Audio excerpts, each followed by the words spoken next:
Биіктікке көпшілігіміз құмармыз. Ұшақпен саяхаттап, парашютпен секіріп, биік әткеншекке мініп көңіл көтерсек, жанымыз рахаттанады. Заман талабына сай, күн сайын биікке көтеріліп, нәпақа тауып жүрген жандар да бар. Олар тұрмыстық альпинистер. Шыны ғимараттардың әйнектерін әуеде арқанға ілініп тұрып тазалайды. Әлемде әйнектен салынған биік ғимараттардың саны жыл өткен сайын көбейіп келеді. Демек, осындай қауіпті жұмысты атқаратындар саны да еселене түсті.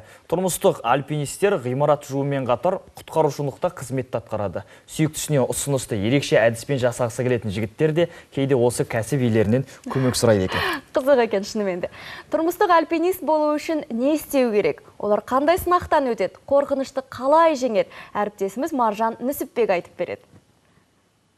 Қайырлы таң көрермендер, көптеген үлкен қаланың көркі биік әйнек ғимараттар, бірақ оны жуып тазалау үлкен шаруа. Тек мынадай тұрмыстық альпинист жігіттердің көмегіне жүгінуге тура келеді.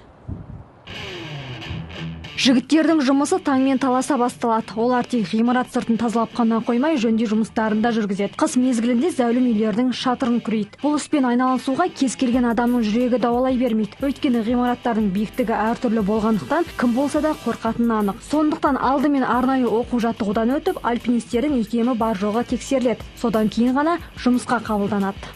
Әкем айналысқан бұл жұмыспен. Әкем жолын қуып, осы жұмысқа кетіп қалдым. Адамның ынтасы болса, биіктен қорықпаса, ол үйреніп кетеді тез. Бір айдың ішінде үйреніп кетеді. Ал егер сәл биіктен қорқатындай болса, жағдай болса, онда аяқ қол қатып тұрып да істемей қалады, тырысып қалады адам. Байқағанымыздай, тұрмыстық альпинистердің жұмысы оңай емес. Өздерімен қоса 30-40 килограммға дейін жүкті арқалап, арқанда ілініп тұрып, жұмыс істеу қажыр қайратты талап етеді. Бастапқыда бізде шығып көруді ойлаған едік, мүмкін болмайтынын түсіндік. Бірақ бұған қызығушылық болса, алынбайтын қамал жоқ. Қиын деп айтуға болмайды, ол әркімдік өзінде. Маған жерде жұмыс істегеннен осы жұмыс оңай маған. Әбден биікке үйреніп қалғам, адреналин, бұны түспесем, түскім келіп тұрады осы жерден. Өз тартып тұрады бұл жұмыс. Сондайға үйреніп қаласыз.